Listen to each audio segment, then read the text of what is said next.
大聖若瑟，家庭同工人們嘅守護者，佢嘅形象充滿謙遜同力量，佢嘅臨在總係令人聯想到守護、專注同犧牲呢啲特質。透過佢嘅畫作，莎拉伯圭安奴將聖家主要嘅人物栩栩如生咁將佢呈現喺人前，凸顯佢嘅重要角色。佢回憶話：佢嘅事蹟總係唔讓人察覺。事實係聖若瑟嘅形象一直都係俾人有種隱藏嘅感覺，唔經常被人談及。咁所以我希望可以代表佢，等人可以同佢有多啲聯繫。因為咧，歸根究底，佢係聖家重要嘅組成部分，而且或者透過呢啲畫作，佢喺度呼喚我，幫助其他人更接近佢，使佢唔被人遺忘。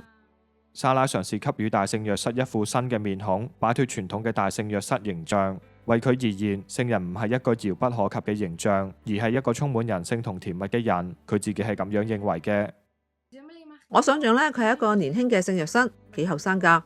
可能我想象佢咧就好似我男朋友嘅年紀一樣。我用我嘅年紀作為參考，因為可能我經常咧見佢被人描繪為好老好老嘅人，而我認為咧佢唔係咁老嘅啫。可能我想象佢係一個年輕嘅啦，擁有一塊甜蜜嘅面孔嘅人，佢能夠傳遞甜蜜，亦都有能力捍衛家人。總之感覺係非常有感染力同謙遜噶。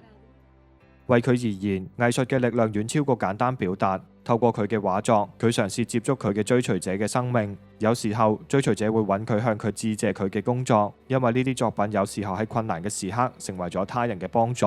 莎拉坦言，佢對自己嘅工作所帶嚟嘅影響，總係讓佢感到驚喜。我收到過一啲留言，佢哋同我講述佢哋嘅生命非常困難嘅事，而我嘅畫作照亮咗佢哋，幫助佢哋治癒一啲傷口或者一啲非常困難嘅事情。